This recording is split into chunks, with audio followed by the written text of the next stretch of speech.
Hello and welcome to episode 293 of the Thursday Night Podcast. My name is Brady, joined as always by David, and the commitment to the bit is so real. Literally, college basketball superstars of the moment, Miami, Ohio, are playing right now. Yeah. We're not locked into that game as they're playing in the first four in Dayton. We are here with you guys because there's some Georgia State basketball stuff still to talk about. No hires have been made for the men's or the women's vacancies, but there's speculation. There's names to throw out recklessly, and a couple of updates, which we will certainly get to in a moment. We will also finally get to a couple of football topics we've just been putting off because of gestures and everything that's been happening. Right? Football has a 12-game schedule released with the 8-game Sunbelt schedule being put out by the conference last week. And we still have to circle back to Ted Hurst and what he was able to do at the Combine and his pro day as he has helped his NFL draft stock. And no way around it. A bad weekend for baseball to start Sunbelt play. And we're going to round it out, finish full circle with basketball. The NCAA Tournament. I think we have messed this up. I think in years past when we've had this episode, it has been on the Tuesday of the week that we've recorded and put it on Wednesday to where this was actually useful if you were trying to fill out your bracket. This is going to mostly just be a vault of our predictions at this point, just kind of the shots we want to call, because if you are listening to this not at midnight when this is going to go live on YouTube and Spotify, wherever you get your podcasts, this tournament's probably going to be started, so you cannot change your bracket at that point. But we're still going to do it for tradition's sake, for posterity's sake, and certainly it's always fun when this time in the calendar hits and just glue to the television, watch a bunch of basketball over the course of 4 days on this first weekend, which is, I think, like the best week in the sports year, which is a bold statement, but obviously you can't beat March Madness. What sucks to me this year specifically is I had some computer issues. So like what I typically do is I'll look at the bracket when it drops on Selection Sunday, and I'll just like totally off the cuff fill out a bracket, like not think, not, just like do it that way. And I always end up deleting that one because like I want to look into some of the teams that I have not necessarily been following this year, looking to see like, okay, VCU is an 11 seed. What happened in that conference tournament? Stuff like that. So I'm sad that I lost out on that this year, just due to, some scheduling stuff and some unfortunate technology issues. And I want to push back on your best weekend of the year quip only because if you'll allow me, because it starts on the Tuesday of that week. Like this is, to me, if you're only talking about a single sport, I'm talking at least. It's really starting Thursday as far as like just all of the badness. So I wasn't including the for sure. Oh, but the thing is I include also, them now because it is my opinion. I was not saying like this is not something to be like. You can disagree. Honorable people can disagree. So I'm totally fine if you have a different. I will say for me personally, there's another reason why this was an unfortunate timing. The Oscars were Sunday, so I had to on my phone be watching Selection Sunday as there's an Oscars party. My two interests collided in a very serious way. The good news is the award season, and if you're on social media and you follow any kind of film Twitter stuff, you'll get it. The award season went way too long this year, and so hopefully they get the hint and move it back into February, and this will be a one-off, and we're not going to be dealing with middle of March Oscar stuff as well as March Madness as its usual scheduled programming. It did feel like it was late this year. So this is like complete full disclosure. This year and last year, the first 2 years that I've ever actually cared about, like, keeping up with Oscar movies and, watching like the actual Oscars. I didn't get a chance to watch the Oscars this past weekend, but it did feel late. Like I remember in like early February being like, oh, I have so much time to catch all the Best Picture noms. And of course I still didn't get all of them. Hey, you put in the work though. I tried. There was a couple of other things that we don't have to talk about that prevented me from doing it. But it's fun to watch movies. I know this isn't a movie podcast, but it's fun to watch these movies when somebody says these are good movies. Hey man, if I had my druthers about me. We at one point did try and start a film podcast. We did. There was a podcast. We did. In the yesteryears. I don't know if it's even in print anymore, but there was a 2015 Oscars prediction show that we did with a couple of other friends that I don't think is somewhere in the ether to go be found, but I stand by it. Very, very like premature days of us doing podcasting. I'm sure a lot of stuff. I mean, we were all in one room, which is, unless you have the setup for it, is already starting out as a disaster. But without having listened to it or remember what was even said on it, I stand by it at this point. Stand by 100%. I feel like I remember we used like I didn't even talk because I wasn't watching movies, but I still wanted to like get into the podcasting flow. So I'm pretty sure we used like cups as mic stands. Yeah, it was real low. I don't say low effort, but just like real lo-fi stuff. But here we are now on YouTube. Everyone's seeing our smiling faces. First like 5-minute detour we've taken in a while on this. I'm all for it. But actually there is somewhat pressing stuff to get to because obviously, as I mentioned at the top, no basketball coaches currently employed by Georgia State. Still haven't gotten official word from the university on Jonas Hayes' departure, which, yes, if you were listening to this, is strange. I don't think it means anything other than it hasn't been announced, but even if it was the case of like there was some kind of change of heart or whatever, if it's leaked that you were firing a coach, there is no way that coach is going to come back or like. I'm not really entertaining the hypothetical, but even if I was, it would be a complete non-starter for him coming back at this point. Like once that leaks, it's like, you know, your boss doesn't have your back, so we don't really need to play down that road. But obviously, still a bit weird that we haven't gotten just kind of like the official wording and the quotes and the. But today via hoopdirt.com and Adam Nelson over there got a little bit of a reintroduction of this, you know, how this is getting set up. Parker, executive, who's basically done all the searches for Georgia State since we've been around, sounds like is doing the search. They're going to start setting up interviews soon. And the quote from Adam on Hoop Dirt was that, quote, "It sounds like guys with head coaching experience will be given priority." So no names, which, as we kind of teased last time, is it's useful not to get too caught up in names because they haven't meant a lot in these searches previously, but like that's the perfect type of leak for me because I think that's coming from probably who is getting contacted, and you know, the people who are reaching out letting us know are probably the ones they know because maybe they're the agent of a head coach or whatever, and that's you know, they hear the names, the chatter of who else is up for it. No names have been attached, so you don't have to kind of discount it in that regards, but that kind of confirms my priors as far as what we talked about last time, what I would be doing if it was my search to run. And so a nice indication there. And on the women's side as well, and this is from Mitchell Northam, who writes for USA Today Sports, covers women's basketball for them, along some other schools that are doing their own searches. Georgia State is using MMTH. I'm assuming that's Mammoth, and are going to be doing Zoom interviews this week for the women's basketball job. So still no names attached really there. And I think kind of with last time, what I mentioned there, if you did not listen to the last episode, I will drop a link up in the corner, one of these corners. I always get the pointing wrong when it shows up. But somewhere on this will be a clickable link for last week's episode. Talked about, I think, the play there is, again, experienced coach winning, maybe looked at the lower levels, someone who has done it for a little while with success, not at the Division I level, but we'll see how that plays out. I don't know if you have any lingering thoughts or anything you circled back to after we had our initial just kind of thoughts on the opening, types of candidates maybe for men's or the women's job, whatever direction you want to go, David.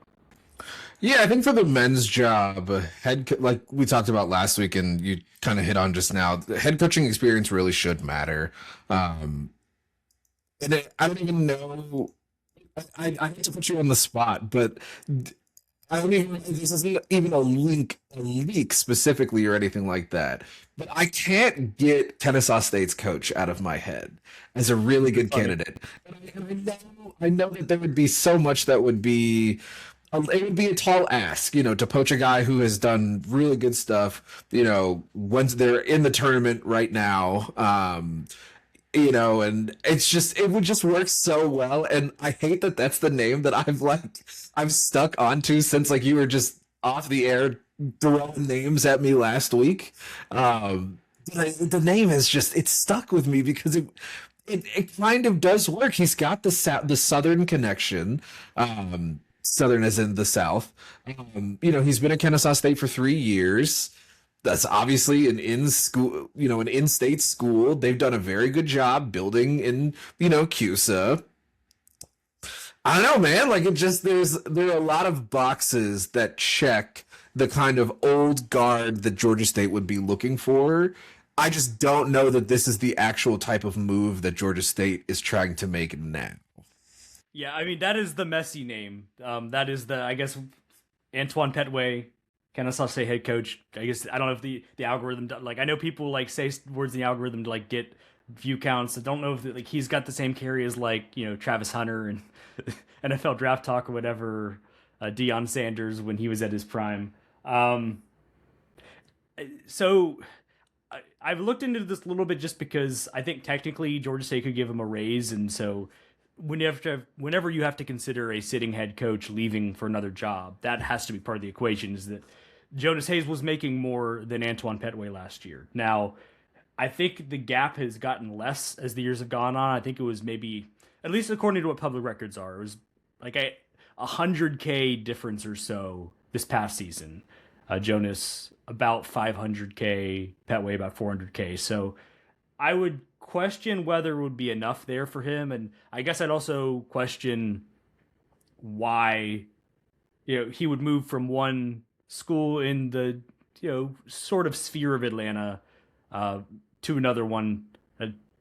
Obviously he's got a good thing going there, and on the grounds of, like, is it a good hire? We saw his teams versus Jonas's teams the last 3 seasons. They went 3-0. This year was just like a depancing there in Kennesaw, and so certainly it would be an upgrade. I'd also wonder, because I know that they were tight sometimes with these situations, even if he was interested, maybe he doesn't want to be the guy who takes over after Jonas, because there's friendships, there's real relationships in this business, and obviously there's only so many jobs out there, and so there's going to be someone who knows Jonas Hayes who's going to say yes to this job and not feel bad about it because they need to get the head coaching job they're looking for. But given that he doesn't need anything, doesn't need to chase it, that would be the kind of thing I would wonder with there. But certainly after as bad as the last 4 seasons have gone, and with Kennesaw now going to 2 NCAA tournaments in 4 years, it would be a suggestion that Georgia State's maybe rock bottom has come and it's not as bad as it seems, if he would be interested in the Georgia State job at this point. Because clearly the indications are he can win there. And they go on their run as the 6th seed in the Conference USA tournament this year, get to 20 wins for the first time under Antoine Petway. It's certainly an interesting name, certainly a lot of food for thought there. I guess as we're kind of branching into just kind of naming coaches section of this podcast, as we start with Antoine Petway, I've kind of categorized them as I'm looking at names that I've just got. These are not from Buzz. These are just names that I think fit for the time being. And maybe by the time if we don't have a hire by the time we're recording next week, maybe these are names that start bubbling up and we can talk about it in that sense with the usual disclaimers. But Petway fits alongside another name who is coaching this weekend, Tennessee State head coach Nolan Smith, who I'm sure a lot of people who listen to this podcast, who have been watching college basketball for their lives, remember Nolan Smith, the Duke player, on the 2010 national championship team, was on the staff with Coach K from, I think, 2016 to 2022, has been at Louisville and Memphis since then as an assistant, and this year's his first year at Tennessee State. They win 23 games. They win the OVC conference tournament. And so if you're looking for a sitting head coach, you certainly like that he has made the NCAA tournament, and doing it in year one. This is the first time in either of our lifetimes Tennessee State has made the big dance. So not a place that has historically been an easy place to win. That ticks a lot of boxes. It only being year one is its own kind of double-edged sword, that there's not a lot of track record there.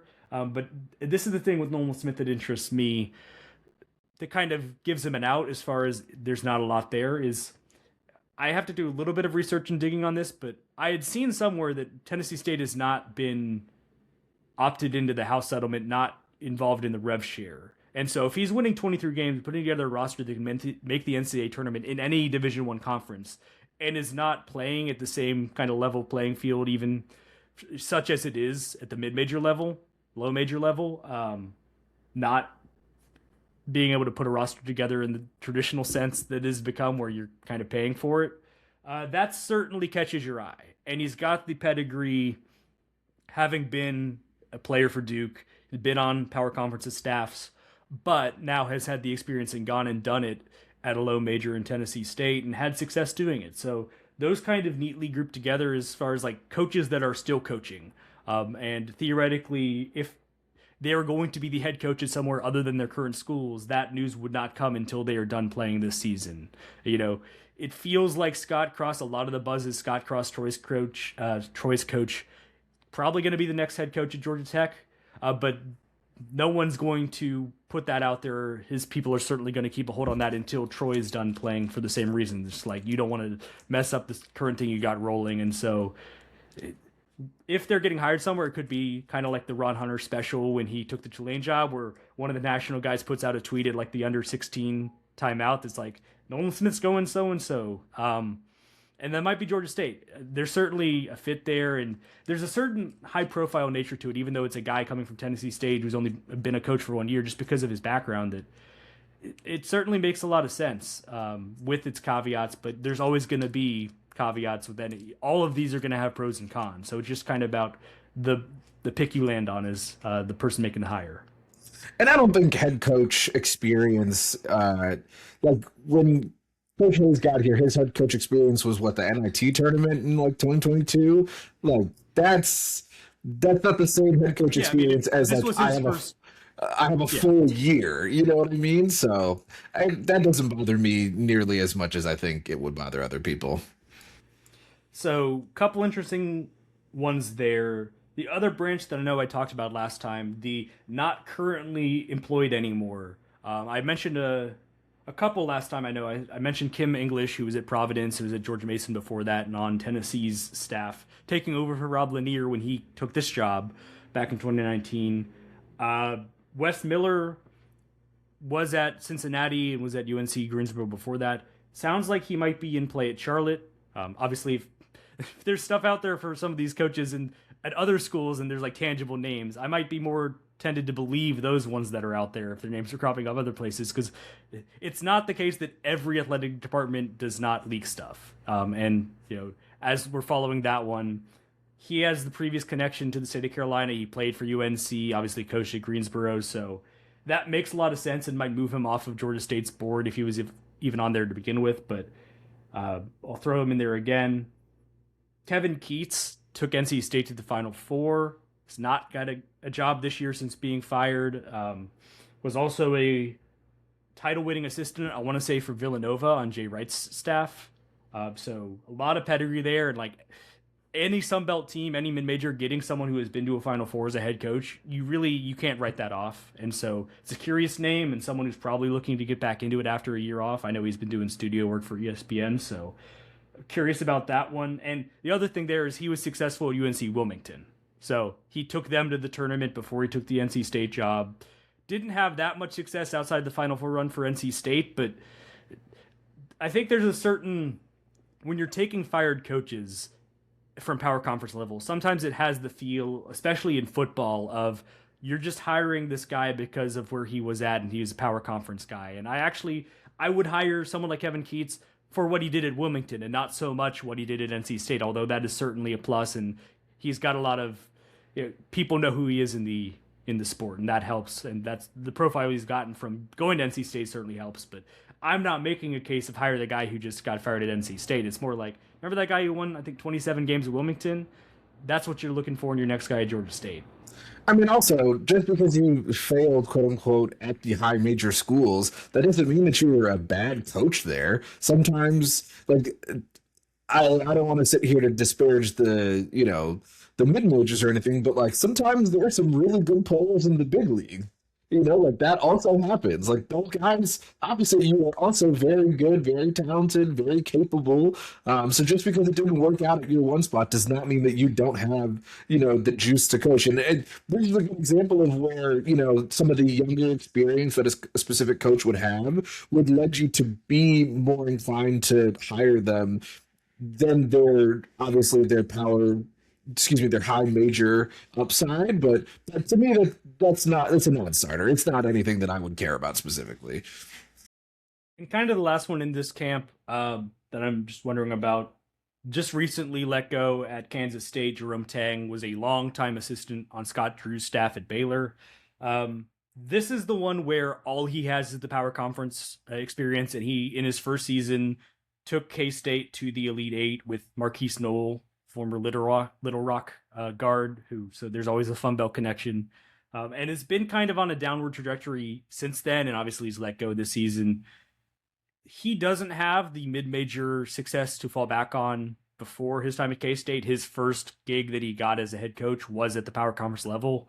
I'd still be curious just because, again, you really can't say, like, there's no way Georgia State should hire this guy who made the Elite Eight, because that's something that no Sun Belt program has ever done. So it's like, obviously you have to take the success he had and hope that that is something you can build on. And like you say, not being in a league with Houston and Kansas and Arizona could be a benefit to him having more success. And certainly the other factor with this, with guys in that kind of category of like, they just got let go from the job they were in. Maybe they had some success, maybe they didn't. How did they adjust from that? And especially if they were leveling down. Because I still think, you look at Rob Lanier, had more than a decade in between his time at Siena and Georgia State. And those tenures did not mirror each other very much, except that he made a tournament at Siena and at Georgia State. He had a lot more success this time around because he had a decade in between being on some good staffs and learning maybe from where he aired back at Siena in the early aughts. Tang, obviously, just this year was at K-State, so not a lot of time off. Keats was only out of the profession for a year, has only been out of the profession for a year, so it's not a parallel to that, but it's just to say that when you're hiring these, if you want to say retreads, it's kind of a pejorative. They're not all created equal because some of them learn from what didn't work the last stop, and some of them try to make what didn't work again, and that's why it doesn't work out. So you really can't judge it too much by its cover. It's going to be about how they get into the role. So I like that one because, like I mentioned last time, if they're out of a job, and especially if they are getting paid a lot of money not to coach right now, you're not going to not pay them anything, but you don't have to pay kind of the offset money, the buyout for them to leave their current school if they're out of profession. And certainly there's some flashy coaching stats that I've just gone through there with some of those guys that they would win the initial press conference. And that doesn't necessarily win you games, but that certainly counts for something. And I wonder if this is a time when Georgia State takes a swing. I don't know why. I've just got a feeling like this is a time for, like, we see some kind of more high profile name than has been the year past. Famous last words to kind of go out on a limb with this stuff, but I don't know why. I just can't shake that feeling. Can't say that I have the Nostradamus that you're feeling, but I would agree in terms of willingness. I think this is the time that Georgia State does it, just because look at where they were prior to this hire, look at where they are right now, and this. The thing about the Sun Belt in basketball right now is, yes, James Madison got into the league and kind of took things by storm. Yes, Troy has been kind of the top the last couple of years, but we're not talking about teams that are pushing 30 wins. Yes, we're talking about good teams, but like the Sun Belt is still functionally open, and I'm not saying that, oh, Georgia State's just going to make a hire and automatically go back to what they were, where it was just like, okay, they're, consistently last weekend in the Sun Belt tournament, I mean, they could. Yes, but my point here is the Sun Belt is so wide open that while that might not be the expectation, you can just get a coach and just say, hey, we're just going to be a bit better. And you immediately set yourself back on that path. So, yeah, I agree that, the taking a big swing right here is probably a really good idea because, honestly, what's the downside risk? Being one of the worst teams in the Sun Belt? You're just a fourth year where you're talking about something like that. So, And then kind of the last batch, one, just the Thursday night guy that we talk about every time, just because he should get hired somewhere. Robert Jones at Norfolk State. He's done a really good work there up in Norfolk. Down year this year. They were the 4th seed in the MEAC. But this was the first year. I think there was 1 year before this year that they had been less than first or second in that league. Made the tournament multiple times. And like I think it was the Illinois-Chicago job 2 cycles ago that he was like a reported finalist for. So I don't know if that was just interviewing, get a little bit more, get an extension or whatever, if he was looking to leave at that point. But obviously when a guy has been at a school for over a decade, doesn't seem that interested in going somewhere, and he could keep doing what he's doing and have a lot of success. But it's someone that I even like comparing directly to Jonas, which is unfair. You look at it and he is, I think, 2 years older than Jonas Hayes and has 200 more career wins. So like he's been doing that as a head coach so much longer and had some success doing it, that if you're looking at like what we have said is like the number one need, I think he ticks a lot of the boxes you're looking for there. I did look into the assistant pool. Like I say, I'm not minded to go this way if it's my call, which it's not, but this is the direction it could go because it's been the way it's gone the last 2 times. You know, Rob Lanier was a Tennessee assistant. Jonas Hayes was a Xavier assistant. So you can't rule it out as far as like the trend lines of how this has gone. Even going back, Jason Capel at App State, when Charlie Cobb made a hire there, was an assistant somewhere. It was his first head coaching job. So there's certainly trends you have to keep track of there. Eric Pastrana had been at Georgia for a while. I think he's at Miami now, Miami, Florida. Corey McRae or Carlin Hartman are both the co-associate head coaches at Florida. And Antonio Reynolds Dean is an assistant on Georgia's staff, which it's unfair to go like that's like what you just did, but like it does feel samey to what you just did when hiring Jonas Hayes, a guy who was at one point on the Georgia basketball staff. But Miami's having a good year one under Jay Lucas, their head coach. And if you're going to hire off any staff in America right now, you could do way worse, or you couldn't really do much better than hiring off of Florida and what Todd Golden's put together. You know, winning the national title last year, coming back and getting a 1 seed again this year. So Corey McRae or Carlin Hartman both make sense. And if they make the hire and it is one of those guys, I would not like hold it against them as far as like, this isn't going to work because it's an assistant. I just think we've gotten in our head so much of like head coaching that it feels like risk feels like the wrong word, but it feels risk adjacent. Just because it's the same type of thing that just didn't work, and you usually want to see a shift. But I did my due diligence and I just gave a handful of names that just pop out to me as whichever aisle you want to shop in, those are guys that I think would make sense for this job opening. Yeah, I'm curious to see. I know that they don't leak, so we won't even necessarily get an answer. But I'm curious to see where their interviews go because it really does go both ways. Like, yeah, obviously having a head coach, a former head coach, be Georgia State's next coach would probably be better. I think you and I both agree with that.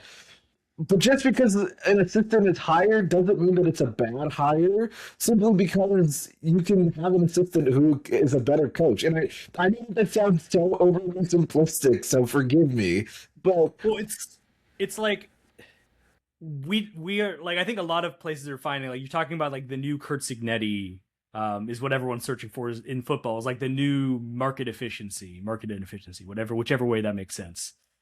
But it's like you still need coaches to get hired for the first time as head coaches. So it isn't, we don't want this to be a thing where like no assistants ever get jobs again, because you know at some point you're literally going to run out of coaches there if like no one ever hired an assistant again, and there are going to be good ones that get hired. Georgia State might do it, but it's just about what we've just gone through. You just kind of want to see different. You want to see on day one like the fully formed idea of what this coach wants to do. Whereas even if it works out, year one might be a bit, guy finding his feet as a coach. And after that didn't work, that didn't progress from year one when we just saw it happen, you can understand the skittishness with fans and with us on this podcast wanting to go through that again. You just kind of want to see that identity just hit you smack in the face in that first game in November. Yeah, fully agree. So a lot of talk there, a lot of names. Hopefully we can kind of whittle it down, get a little bit more of a lean by the time we're talking next. But obviously, we're in a bit of a holding pattern, but a good holding pattern this time. Not the one that titled the episode before last, because we didn't really know what was happening. Greater sense of what's happening now. It's just about who emerges from this search, and obviously on the women's side as well. We haven't had to track multiple searches like this at one time. So got to kind of keep your head on a swivel, whether you're recording a podcast or just trying to follow this stuff as a fan. But I'm sure in due course we will get the news on both of those fronts and have a lot to dive into as far as analyzing who the coaches are, players they're bringing in, all the rest of it. So can't wait to have some finality on both of those fronts to really dig in, get talking basketball in the nitty-gritty again, and kind of feel positive about it after a couple of down years. But something you don't need to feel down about at all, Georgia State wide receivers Ted Hurst's draft prospects. Doing really good stuff. And this is obviously on a bit of a delay because the combine was like 3 weeks ago. We definitely let the ball drop here a little bit, but he gets invited to the combine as expected and did just about everything he needed to do, tested really well, had like, I don't know where it landed when the combine ended. At one point had the best broad jump in the combine. And if you track this stuff, you'll know what I'm talking about. And these won't just be like foreign letters, but there's something called RAS that is like the gospel to some NFL front offices when they are scouting NFL prospects. It is relative athletic score. And it's something that there's numbers that exist going back to the 80s for every draft prospect in every position. And they're different measurables. They're different 40 times. They're different cone times, what they vertical jump, broad jump, and all the rest of it. And I'm pulling this up now if you're watching this. Ted Hurst had a 9.9 RAS, which is in the top 40 of all receivers dating back to 1987. It's on a scale of 10, if that was not obvious. And if you're looking at it now, green is good. And there's a lot of green there for Ted. And so someone who had put up good tape, but against, fair or not, when you have people coming from the G5, coming from the FCS, coming from lower, the tape only tells prospect watchers so much because they need to see that they're going to be able to, like, they need to believe they can match up against NFL size. And so him having this type of measurables is going to make, I think, what was already pretty rocketing stock go even better. Yeah, I think the one knock that people have said about him that I believe you can kind of tell here, it's just his physical size, like his weight might be, a concern as far as like starting week one for a team. At the time of his 40, I believe he was 8th among wide receivers in 40 time, which was excellent. There was a ton of wide receivers. This is a very good wide receiver draft class. And I really think that Ted Hurst showed out in a way that I was not expecting. You and I got to see him every Saturday, Thursday, whatever, for a couple of years. But that doesn't mean that everybody else is going to see him. And just the amount of draft talk that I've heard, his name, completely unprompted, not within Atlanta or Georgia State slant at all. And, just a ton of different people have noticed him. They took stock in the Senior Bowl. They took stock in his combine. He had a really good combine, and I think that he definitely stood out in terms of those, day 2, day 3 wide receivers specifically. I really think he's going to go in like the 3rd round, and I wrote down last week so I didn't forget it. I want to call my shot here, and we've got I think it's on the 23rd of April. I think he's going to go between the round 3, pick 14 through 21. I think that just makes a ton of sense based on where he is, where he kind of projects. NFL scouts right now think of him as like a not an every down starter, but somebody who could definitely work their way onto the field, and like I said earlier, he's probably going to need to bulk up just a little bit given the roles that he's going to play. He's probably going to want to be on the outside. They're going to want to see, what his contested catch radius looks like, because that's probably the role that he would pick. But I don't know about you, but I really think that he can be a very serviceable wide receiver on the outside at the next level. One of those guys who fantasy football players are like, oh yeah, like second, third round in my yearly fantasy draft, like I gotta go get that guy Ted Hurst, that type of receiver. Yeah, I mean, I think that the thought maybe when the season started was good prospect. Is he gonna flash enough to where like he can just be a receiver versus needing to find a role on special teams first or whatever? Like, it is easy to forget that like you only carry so many receivers, and so if you're not like an every down receiver, you have to be doing something, or you're not gonna have a 53-man roster spot. But I think that conversation is kind of like I think he has shown enough to where they might bring him along. He's maybe not going to start as a wide receiver too, but I think he has shown that ceiling. And I guess to put the numbers out, it's on the screen, but if the 4.42 was his 40 time, and if you watch the combine, he actually pulled up just a teeny bit early, and he might have been able to get into the 4.3s if that didn't happen. But obviously 4.42, especially for his size, it's a great time.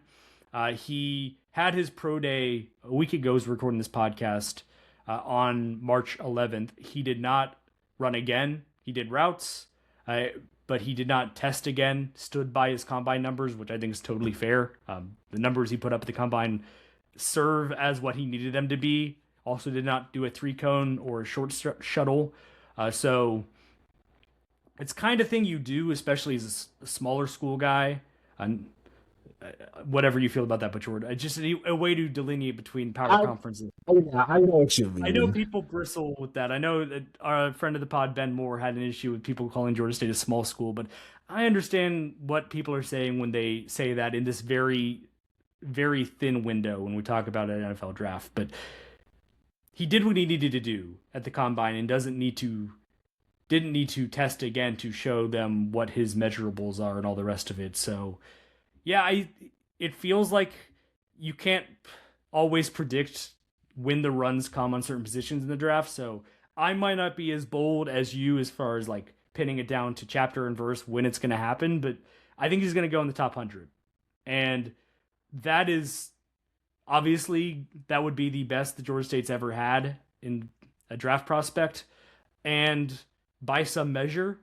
And it's certainly a step from where it even was at the beginning of the year when we thought he was going to be drafted. And so it's just the work he did in the season, even on a 1-win team, the work he did that, like you said, I know you didn't mean it in any kind of bad way. You can't expect a guy to just test like crazy at the combine. He seriously put in the work. Like once the season ended, he got to work and he made this happen. And so awesome for the dude that he has been able to really announce himself into where we're talking about a legitimate top 100 possibility for him in the draft when Georgia State has not had a guy within 100 spots of that before this year. So credit to Ted Hurst for what he's been able to do, building his name in the NFL draft conversation.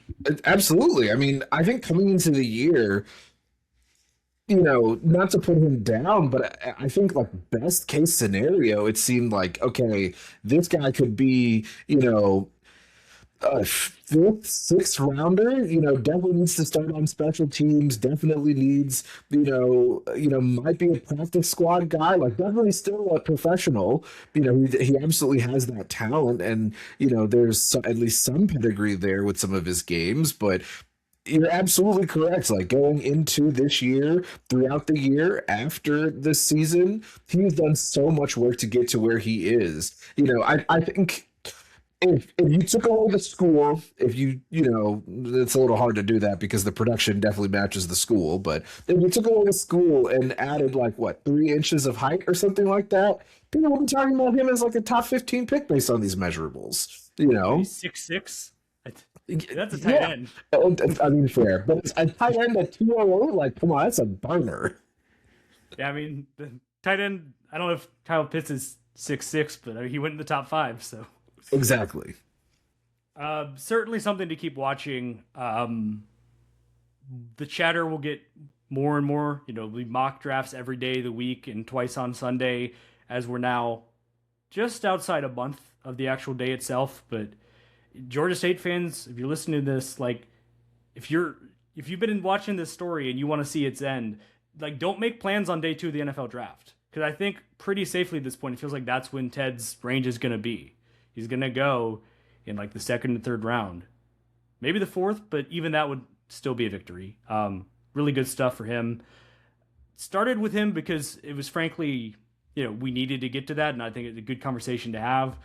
The other pressing thing on the football side is this is, a newsy episode of the Thursday Night Podcast. We are cramming a lot in here. It's been a while. Talk a lot more about basketball candidates than maybe I was planning for, but that's me saying that as the person who said a lot of words. So no one's fault but my own there. But we have a full 12-game football schedule now.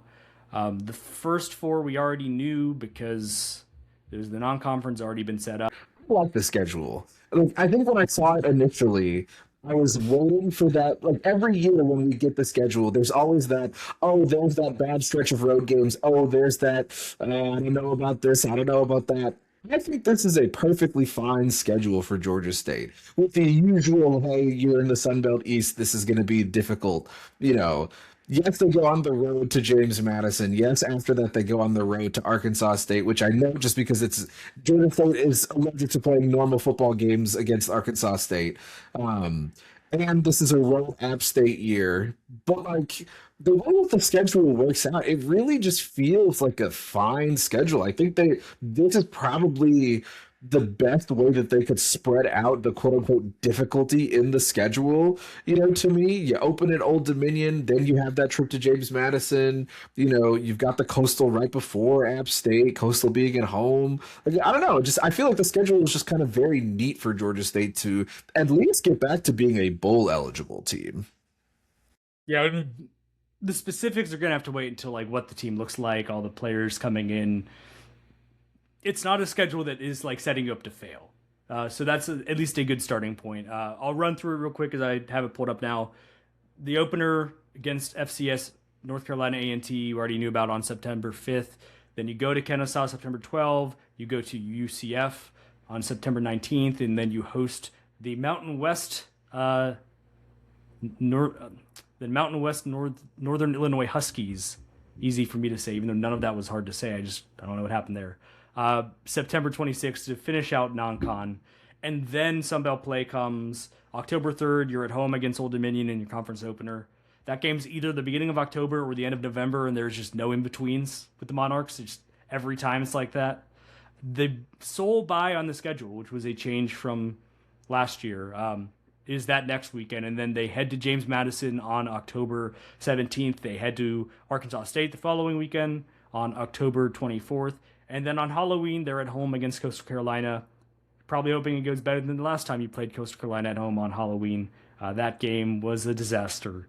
And then the final month of the season, you're hitting Boone in winter weather time, so watch this space for a snow game or some kind of weather in the offing as Georgia State goes to App State on November 7th. Rivalry game against Georgia Southern is at home this year, looking to snap a losing streak in that series. It's on November 14th. Your last road game of the year is at Marshall, November 21st, and then Senior Day at home, Louisiana Raging Cajuns on November 28th. And so the notable thing, aside from the one bye, and that you do not have any more than 2 road games in a row, which is always a plus, every game is on a Saturday. Maybe something gets flexed down the line. That's probably dependent on Georgia State being better than a 1-win team. But as of right now, every single game falls on a Saturday, which for the fan experience, I think it's nice that you don't have to plan for any kind of random midweeks. And the TV spot is nice unless it's ESPNU, which doesn't get that many viewers. But also the lack of any weirdness on when your games are being played in any short turnarounds or short turnarounds to road games as Georgia State's had in recent years. All of that not being in the conversation, I think, is a positive. Absolutely. I think Georgia State, it's football, it's life, so this isn't even a complaint. It is just a fact. Georgia State has, kind of gotten the short end of some of these sticks when it comes to these midweek Sun Belt games. It's just the nature of the sport, so I get it. This season is not the case. Like you said, every game is on a Saturday. They've got a good bye. It is week 6, so some teams like a later buy. I think a buy more into the middle of the season is probably better. And you also start Sunbelt play before the buy too, which is helpful in my humble opinion.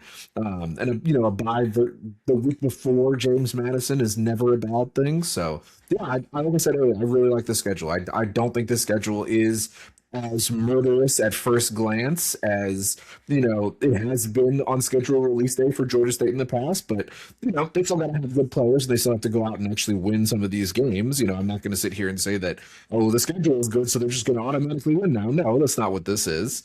It looks good to me. Yeah, and your West crossover, it is not.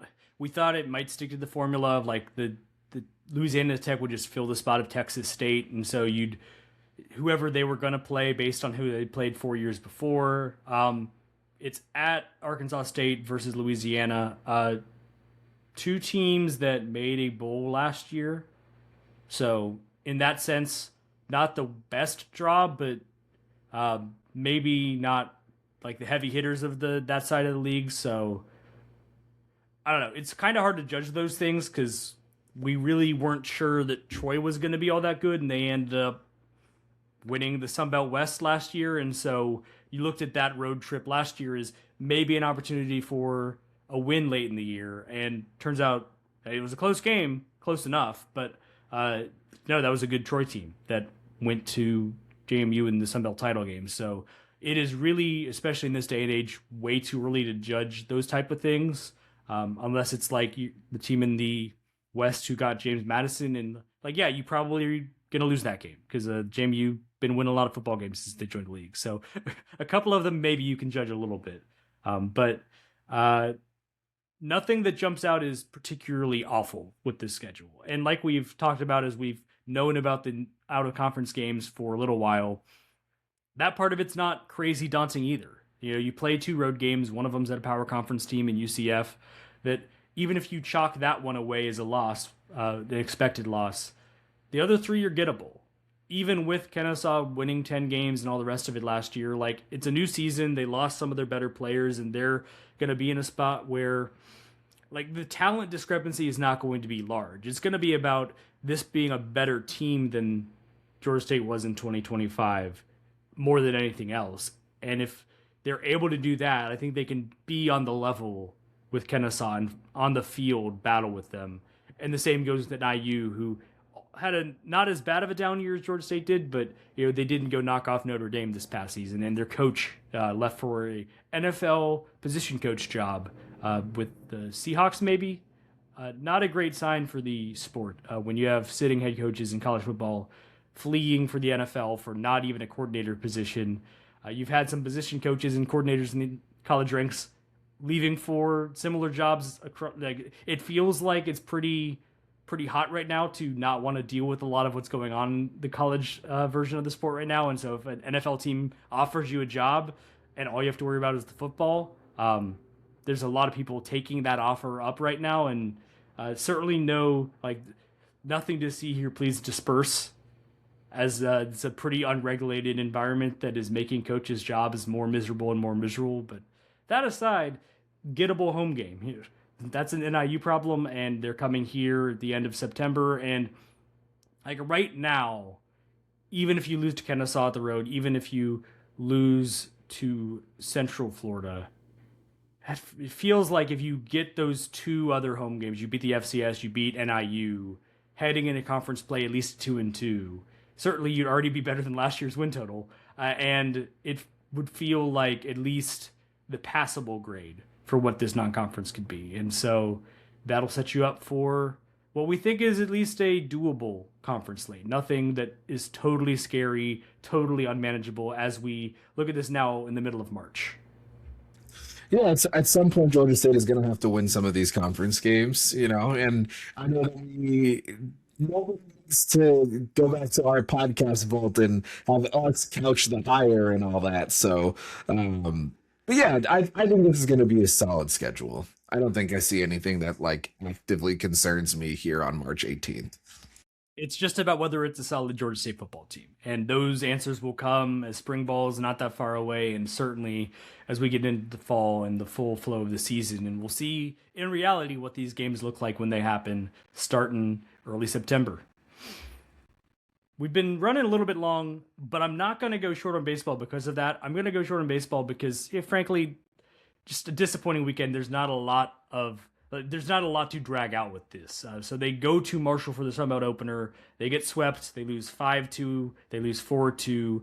They lose 13-7 on Sunday. And they did row one back. They beat West Georgia on the road in Carrollton 8-2 on Tuesday evening to get back to 11-11. So did not stay below 500 for long. But a good Arkansas State team is coming to town this weekend who knocked off Southern Miss, which is always going to be eye-opening until they fall off kind of the pedestal they've arrived in the league at and have stayed on since coming into the Sun Belt. And so maybe a bit of alarm bells ringing. And I guess the thing that would jump out to me is obviously 2 runs in 2 of these games. We kind of had liked the vision that had been painted of the small ball and the not relying so much on the home run ball, but as the team average has dipped to 253, as they're slugging 368 as a team, and as the run amounts have trickled down little by little, we're starting to see the pitfalls of it. And it's if the bats aren't getting enough and manufacturing enough, you're going to see just not an exciting brand of baseball that is not also scoring a lot of runs and not winning a lot of games. And so starting to get a little bit of concern. We were already kind of prepped for this not being much of a departure from last year, and so not the kind of step forward you were maybe hoping for. But getting swept here in this spot is making me, and especially whatever comes after the series against Arkansas State, even though it's at home against a good program, good team this year, you could be starting out 1-5, 0-6 in league play, and you don't want to get behind the 8 ball in this Sun Belt. You really don't. And it's tough because, just to be frank, Marshall had some really good pitching in those first 2 games. Bryce Blevins, he went 8 in the 3rd innings. Drew Harlow of the second game went 8 strong innings, didn't give up an earned run. Blevins gave up 2 earned runs in the 9th. I believe they were inherited runs, so they were charged to him. But that's a really, really tough day at the office if the opposing starting pitcher is either pitching into the 9th or completing 8 innings. Frankly, Georgia State just didn't do enough with the bats this past weekend. And, part to your point about just being short, that's kind of the same thing we talked about with basketball. That's just the reality of the situation. I mean, we could sit here and go through the lineup and be like, oh, they had 3 hits and 12 strikeouts. But it's you ran into some really good pitching and you didn't hit off of it. Whether it's the lack of pop in terms of a lack of ability, or if it's a specific emphasis and they just weren't able to string together rallies, kind of doesn't really matter. They scored 7 on the last game, but they still didn't win it. And they didn't. And that's where the pitching kind of the bottom fell out there, give up 13 runs. Exactly. And they didn't hit any home runs in that game either.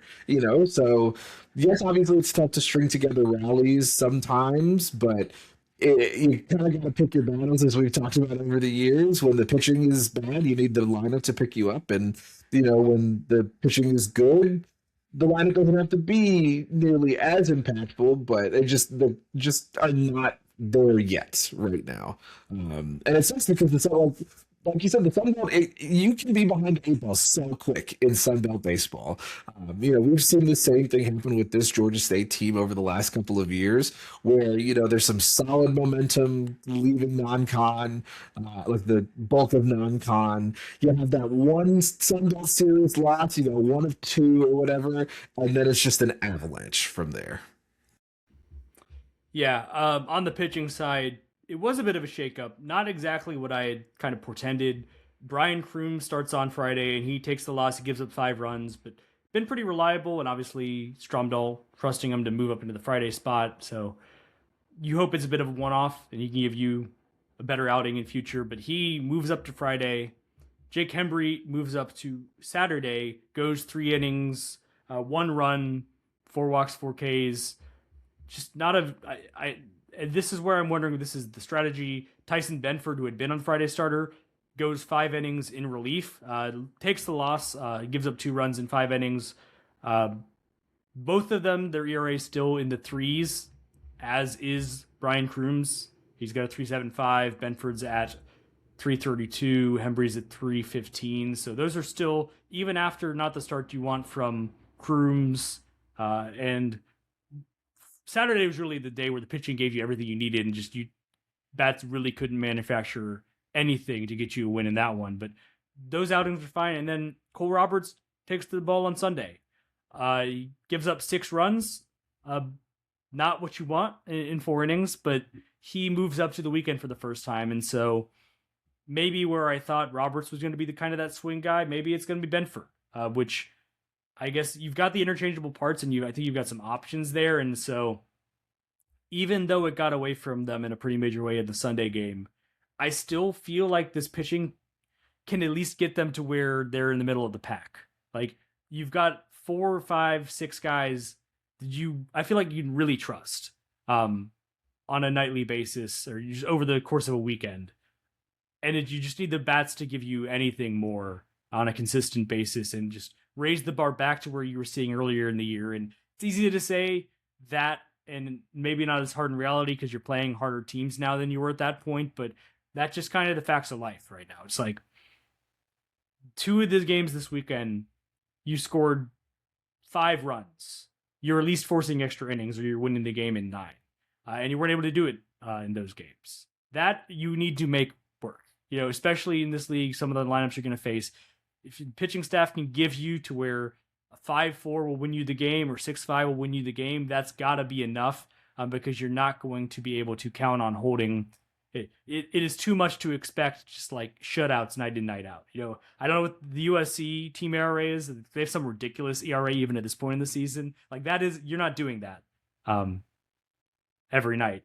You got to get something from the bats that can carry you. And when the pitching gives you that chance, you got to take it. They were unable to do so in Huntington this weekend. Dropped to 0-3 in the league. And now, tough test awaits you in Arkansas State at home. You really got to find a way to reset the momentum, win this series at home, take advantage of not being on the road, because 1-5 or 0-6 feels very far gone at this point as far as what you're hoping to have this season be. Yeah, and I mean, like, that's how many times have we seen it? Like, that's a death sentence right there in terms of your league position.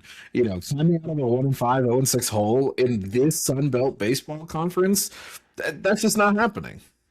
And I mean, there are going to be teams, maybe 1 or 2, like Coastal, Southern Miss, maybe Arkansas State, the year they're having. Like, they're going to be a team that only loses that many games in the entirety of league play.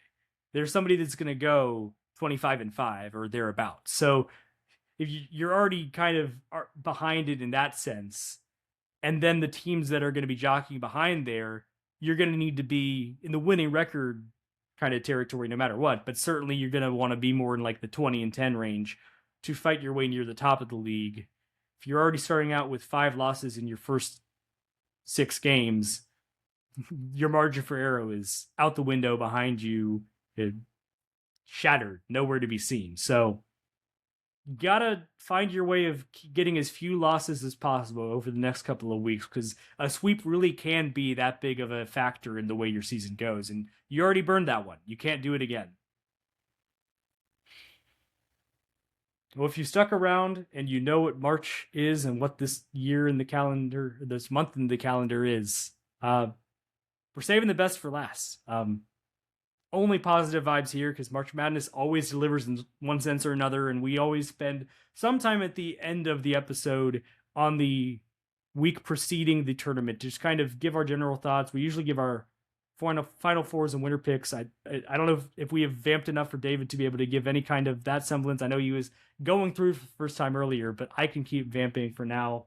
I'd like to give some upsets as well. Track record on this has been middling to great. There's at least one year I called a 14-3 that hit. Abilene Christian beat Texas in the COVID year tournament in 2021. I will start there just to Again, this is for posterity. We did not time this out right, so you probably are listening to this and cannot change your bracket. But if you can, if you're a late owl, night owl with us, as we're putting this up late, your last chance. I have a 13-4 in mind, and I can't really decide on which it is. I don't think it is going to be the Sunbelt representative Troy Trojans beating Nebraska, but that's partially because I don't want it to happen, because much as it'd be fun for the league, Nebraska still has not ever won an NCAA tournament game. And like, no one needs to cry over the big brand power conference school. It's had a lot going for it, won national titles in other sports. But that's just sad. And they're a 4 seed this year. They finally really put it together under Fred Hoiberg. And I kind of want them to find a way. I mean, obviously, the Sunbelt gets extra units because of it. Nice capper if it is the end of the run for Scott Cross at Troy, certainly. And the Sunbelt does need to start winning games in the tournament again. So I am conflicted as heck about it. But there are other ones that catch my eye involving SEC teams, and I cannot decide between the two of those what I want to pull the trigger on. Arkansas is as hot as they come. They won the SEC championship. Darius Acuff is like one of the tournament guys you want to watch. But what if Hawaii beats them? When no one is calling, I think it's like less than 10% odds on Ken Pom. They have a really funky defense, and it's one that no one's really expecting, and there's usually one of these every tournament that no one's got on the radar. Maybe even a team, because they did well in their conference tournament, you project to go a long way in the NCAA tournament, and someone always gets caught. Someone who came into the tournament hot always drops off. And so that one is on my radar, is the one that jumped out to me when I first doing my bracket. I might switch to Hofstra, the 13 beating Alabama, partly because of events that have transpired where Aiden Holloway, one of their starting guards, arrested for possession marijuana, like a lot of it. I don't think enough to be a felony, but a lot of it. And is not traveling with the team. I don't think is expected to play, certainly in the first weekend. And so you got a spot there where a very late shakeup just kind of feels like maybe a spot where a team they have a good shooting day. Hofstra can have some fun. I know they are kind of built around their guards, so that feels like the formula. And I can't decide. I will say, to go out on a limb, I will say I'm going to go with it. Hawaii over Arkansas. I'm crazy. I'm a crazy man, but it's worked out before. You are a crazy man, which is fine, because that's why we love you here at the Thursday Night Podcast. I can't go Hawaii over Arkansas just because I think Arkansas had. We talk about this all the time. You know, when you've got a player who just can say, "Okay, I'm just going to take over this game," like Darius Acuff can. It's a little tough to be like, okay, this team with this specific weird thing is going to break them. I do understand where your thoughts are, and I do think that if that wasn't the case, Hawaii would probably be a little bit better of a pick than any of the others. I'm going to give you the Hofstra one just because obviously there was that, very late final hour, hey, your player is not playing for Alabama. I can't speak specifically to some of these games because I think that would be intellectually dishonest to my own personal record here, the vault that is our NCAA tournament discussion. Scared to compete, it's fine. I mean, you can be every year, it's fine. I will say this, though. I think this is the year that the Big Ten breaks the streak. I do think the Big Ten is going to win the national championship game this year. I think my head tells me that it's going to be Purdue because of who they would have to get through. My head is telling me that Michigan's going to do it. And I don't know how all of that's going to stand up. I mean, It's not like Purdue would have an easy walk there. Obviously they're a 2 seed. They would have to get through the Zags. They'd have to get through, probably Texas or something like that. And then Arizona is waiting for them, and also they would, to be the national championship, they probably have to get through Duke. I think, a lot of the NBA draft buzz this year was, oh, just go pick, if you're in the top five in the lottery, just go pick any of the people who play for Duke. That's still probably the case. Like, they're a very good basketball team this year. Um, Something just tells me that this is the year that it happens, though. I think Duke, shaky is not the right word, but Duke was pushed around a Well, little bit at the end of the season there, and especially they had a into couple injuries. they Caleb did. Foster out for the year. Yes. I don't Patrick Mbonga, they're big. I think he might be back in the tournament, but maybe not for the first weekend, and so that is making people kind of brake pedal a bit with Duke. I know there's been a trendy St. John's over Duke Sweet 16, 5 seed runs to the Final Four because of that uncertainty. I have Duke making the Final Four out of the East. I'm sticking with it. I have them beating Michigan State in the Elite Eight. I have them facing the 3 seed Illinois Fighting Illini in the Final Four as Illinois beats Houston in Houston, beats Florida in the Elite Eight to get there under Brad Underwood. Maybe Big Ten champion matching with you. No, I do not have Illinois winning it. On the other side, I've got Arizona as the 1 seed beating Gonzaga in the Elite Eight. Again, Arkansas has been trendy as far as like some people even have them beating Arizona in the Sweet 16 going to the Final Four under Calipari. Wouldn't rule it out, but since I have them losing in the first round, I can't do that, and that removes one of the big obstacles that Arizona has in their path, who I think Arizona is a really good team.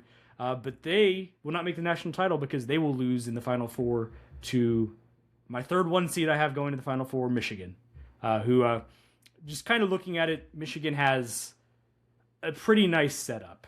And I make it nicer for them. I have the 3 seed Virginia in that region losing to Tennessee in the second round. And I have the 2 seed Iowa State losing to Santa Clara in the second round. I was looking somewhere for a double-digit seed to make the Sweet 16 because it happens basically every year. No disrespect to Iowa State, and I could look very foolish. It's where I saw the opportunity arise. West Coast Conference gets 2 teams in the Sweet 16, and one of them isn't even St. Mary's. And so I have Michigan beating Tennessee in the Elite Eight. I have Michigan beating Arizona. I have Duke beating Illinois. And I'm with you. I have Michigan beating Duke in the national title game. The streak ends. It just, like, if you remove some of the voodoo, remove the memes, if you just want to sit there and talk team to team, who's playing well, who's, healthy, it just makes sense, that Michigan does this, and like, yes, obviously it's the NCAA tournament, we know that things that make sense don't always happen. Okay, fine. But for now, and for what we can do here in our predictions, I really like the way that Michigan looks right now. Yeah, I mean, we always get it where something happens early in the year in these sports and it's like team sticks with you. I'm sure you point to examples. It isn't even for me what they're doing now, although obviously they won the Big Ten, went 19-1 in a very tough league. They beat Gonzaga 101-61 in late November in one of those Thanksgiving tournaments, and just like played them off the court. They scored 103 straight games in that stretch. Yes. Auburn, they also beat Auburn yes, by the same margin. They beat Rutgers. It was Right crazy. after that.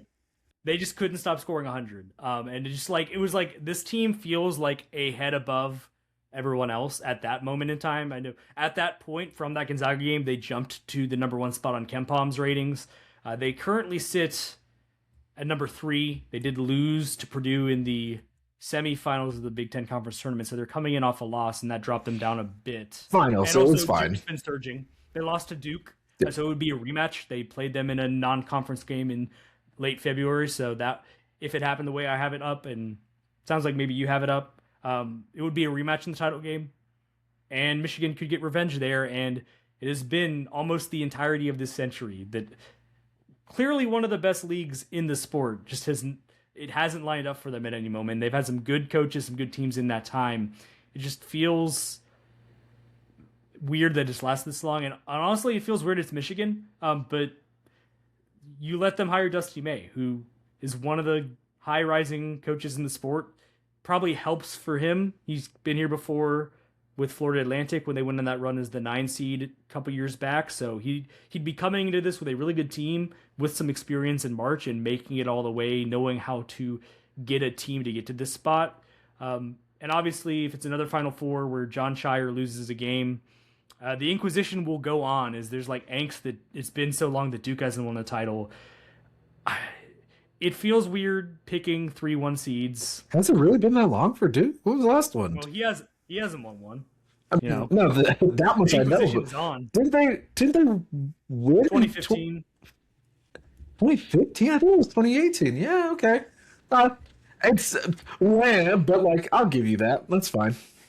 Yeah, 2015 was the last one under Coach K, and so it's been a decade. Duke, where are you at? Like, unironically, like existential dread. If it especially with the team they assembled, and they got the Boozer brothers gonna have a top pick, top 2, top 3 pick, probably should be top 1 pick in Cameron Boozer. It feels like a year where you can get it done, but the top. We're seeing this a lot, and it's kind of along what we're talking about with college football, which is kind of the state of things. The top of the sport is incredibly good right now, and so it's really hard to go away from any of the top 4 teams, top 4 or 5 teams, and so I don't have anyone outside of my top 7 or the top 7 in KenPom making the Final Four. Last year, the top 4, the 1 seeds all made it, and so it feels like we're in that era of the sport right now. And I guess it wasn't that long ago that you had San Diego State playing Florida Atlantic for a spot in the national title game, so these things aren't permanent, and we could get back to it pretty quickly. But right in this moment right now, I don't feel that bad about going so heavy on the 1 seeds and just the top teams, just because there is that stratification that exists. And so maybe I'll be proven very foolishly, and by the time you're listening to this, maybe one of them already lose, and we'll have another 16-over-01 or something to bring the madness back to this month that we enjoy every year when this comes on the calendar. Yeah, I mean, the ball was really bad this year, Terrible. The fact that we are still talking about expansion, I think everyone knows what's up, and everyone is calling BS on it, because the teams that are left out of the bubble, we did not need all of them to be guaranteed a spot, and the bubble even goes further than that. I don't know. I know what we're doing, but we don't need to pretend that it is a worthwhile endeavor, and we do not need to keep having this conversation. 68 is fine. And it's frustrating too, because I think there's a debate about college football playoffs expansion. There is. I'm in favor of expanding from 12, but fine. I'll entertain that there's a debate there. And I think people are conflating the very real recent expansion of that with we should just expand all the other sports. And it's well, the bubble was so weak this year that Miami, Ohio, not winning their conference put them technically in the bubble since they're in the first 4, and it's not really a first 4 team. I don't know about that. I know that they gave them the 11 seed line, but my thoughts on how they treat the first 4, we don't have that already an hour and 12 in this, world, but it would be you ready to lock into Arizona State, Cal? Yeah, in a playing game, and after that, it's SMU against. I'm trying to even think of all the bubble teams blurred together. This Indiana team that just it was clear just not at the level they need to be at. Just that would be the guaranteed, and there'd be teams beyond that where it's and you're also going to rope in Wake Forest, who played themselves out of the bubble weeks before the season ended, and we don't need to do this. And by the way, they're good. Belmont had a great season, lost the first tournament game in Arch Madness. They're not going to the tournament. If they were getting in the conversation more as a result of this expansion talk, it'd be different, because I think there's always champions of mid-major leagues that lose in the tournament and get short shrift. Georgia State, 2013-14, how you doing? End up in the NIT. But that's not what it is. It is about the brands, and it's about the TV money, and it's about let's put in these teams that people will watch and have heard of before in these power conference leagues that they had a whole season to prove they were worth being in the tournament, and this year especially just showed they were not going to do that. They were not worthy of that. to a man, every time you had a big bubble game coming up in the final like week of the season, to be like, oh, here's a chance for someone to up their resume and get a chance to get in. And basically every single one of them lost. It's just like important bubble game. The only ones where there wasn't like a guarantee, the only ones where it didn't happen was when there was a guaranteed bubble team to win, where like it was between two of them and they couldn't tie, they couldn't both lose, and so someone had to boost their resume a little bit. But like everyone is like, oh, Wake Forest has a chance to play Cal at home, or Cal is one of them. Yeah, I mean, anytime that you have to get like 18 win Auburn in this tournament, like you just got to. You absolutely have to. And Auburn not helping out Stephen Pearl by putting out a graphic highlighting that he has the most most wins in a first season for a head coach, but putting up a big graphic that says, "Congrats, Coach Pearl, 18 wins." I don't think he wanted that. You have to go to the replies to see did not go over great within or outside the fan base there for Auburn. I don't think that team didn't need to be. And yet, within the last couple days of the season, there was still a very live conversation of like, this Auburn team might be in Dayton. It's like first ever 16 loss team to make the tournament.